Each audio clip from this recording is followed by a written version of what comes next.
everybody. Today on the program, we are going to be talking about this absolutely incredible 1995 Suzuki Gn custom bobber. This is a bike that I have personally put many hours of work into completely dialing it in and finishing a project that was started. It is so fun. It is so cool. I love this bike so much. But this is a bike I'm going to be selling. I'm thinking around the $1,700 mark, right around there.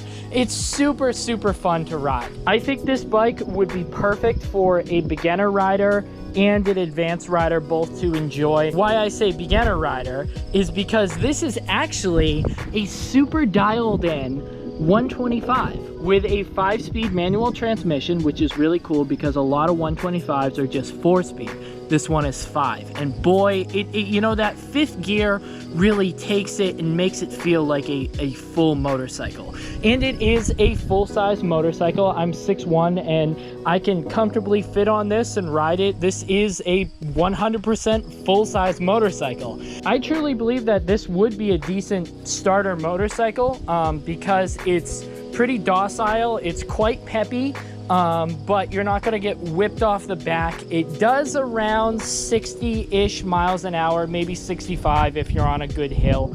And there really isn't anything that can go too wrong with it. I have many, many hours of electrical work into this bike, pretty much completely doing the whole front end of the wiring harness, and also working on the throttle. We'll talk about that in just a second. 6,000 miles on it, 6,157 at the time of recording it, and it rides like a brand new bike. Pretty much everything is custom or aftermarket on this. Obviously you have these really nice aftermarket bobber bars, which are not fatiguing at all. They are high enough to feel really cool and aggressive, but they're not high enough to make you feel uncomfortable. I just rode this bike for about an hour and 40 minutes and I'm perfectly fine. There's no front brake on this bike. It's back brake only.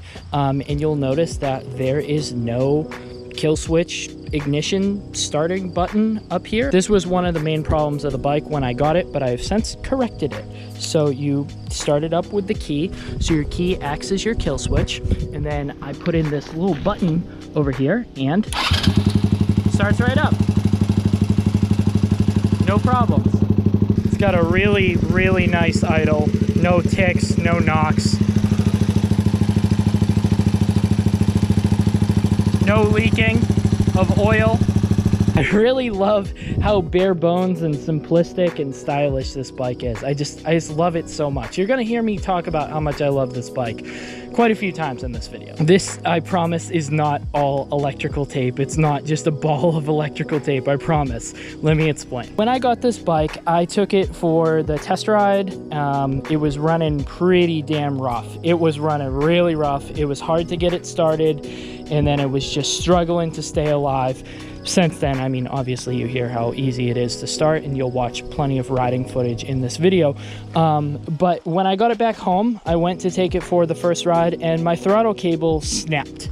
It just snapped, and it was not good. The throttle felt terrible anyways. Now, since then, I have replaced it with a brand new Honda throttle cable. Now, I know this is a Suzuki, and I'm running a Honda throttle cable, but it's what they had at the store. I wanted to continue to use this throttle that the bike came with. It's a cool aftermarket throttle that feels really good, but I wanted it to have a little bit more of an aggressive feel. I set it to the most aggressive setting you can do in the throttle housing, and then I tack welded the Honda cable on here, and then use some of that quick steel stuff around it just to protect the weld and keep it all nice. And then that quick steel stuff is kind of like an ugly gray color, so I just threw some electrical tape on there, but you can see how like it's moving the whole bike. And what's cool is because the throw of this throttle is really short now. It feels like the R6 cable mod. If you're a newer rider watching this, the Yamaha R6 street bike has a really unique throttle feel where it's got a really short throw, and this bike has a really short throw throttle now. Like that's full throttle. which is so nice. It feels really aggressive and it makes the bike just feel so much faster, and I really like the way that feels. So like, just to start it up for you here. So see what I mean? I love that. I love the way that feels. It's really nice. Don't worry, I'm not cold revving it. I've been riding for like an hour and a half. Well, look at those.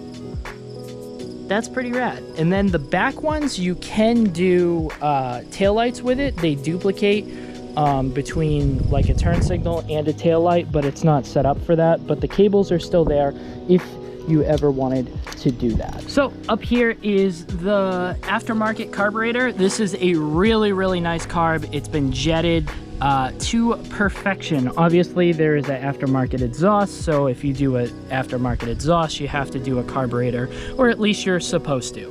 And boy, what a difference does this setup make.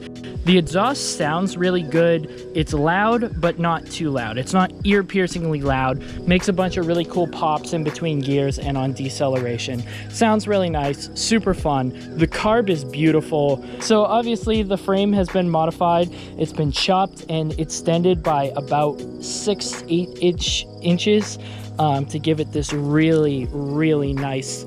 Man, I just love it. I just love it. It's got a really nice rake to it. Your seat bolts up right here, and then you have shocks in the seat. Really good. I weigh about 200 pounds, and I never bottom out. I am nice and comfortable. You don't even miss having, like, it has a rigid back end, and your shock is in your seat.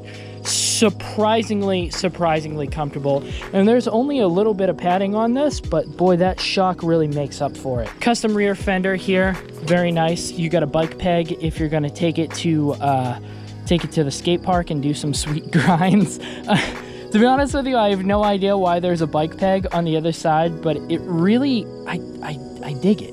I dig it. It's like my old truck. It just had that random boat rope on there. We are down here at the port because for some reason we have some boat rope. No one really knows why. When I saw pictures of this truck, I was like, man, boy, is that stupid. It served no purpose other than being cool, and it kind of became my favorite part of the truck. This bike peg is kind of my favorite part of the bike. You know what? Enough talking about it. Enough rambling. Let's get this puppy out on the road. I'll show you what it rides like.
Like, that's, I guess the main takeaway from this video is it's really cool that something so hardcore rides this good.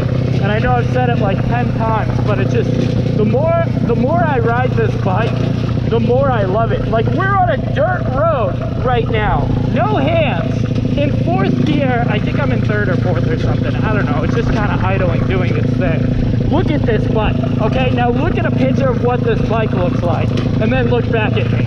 This is it, like, I mean, like, look at this. This is a dirt road, and I'm hitting bumps, and we're just going right along. Ridiculous. I definitely could downshift though, because we are slowing down. Downshift, there we go. We're still going.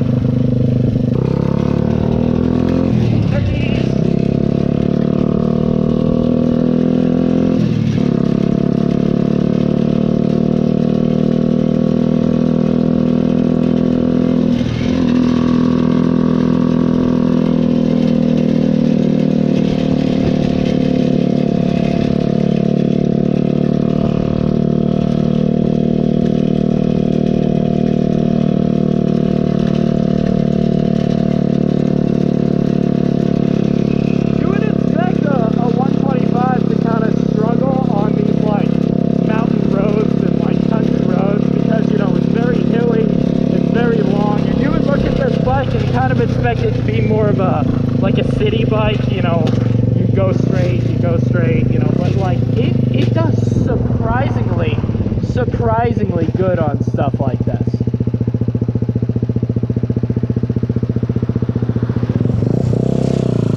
That clutch grabs beautifully.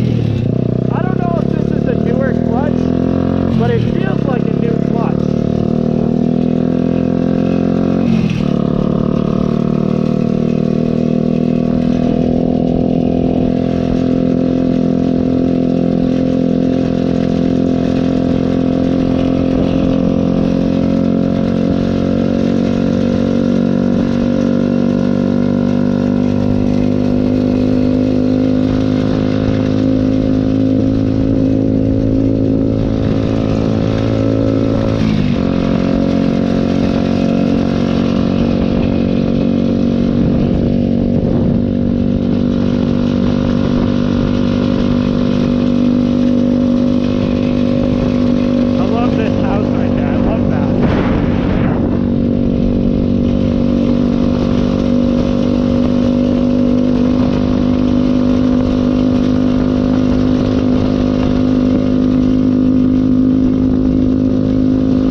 Over there, that's like the biggest lake in the area, I believe. It's like huge. It's big enough to almost have its own tide. At least that's what I'm told. It's pretty massive, but that's just like a corner of it, and it goes all the way. It goes really far. It's pretty big. But yeah, this is like a huge mountain. We just went up on this, and it took it fine. It took it great. There's not a support vehicle with me, I promise. But yeah, heck yeah. Coast down this hill, show you the brakes in action.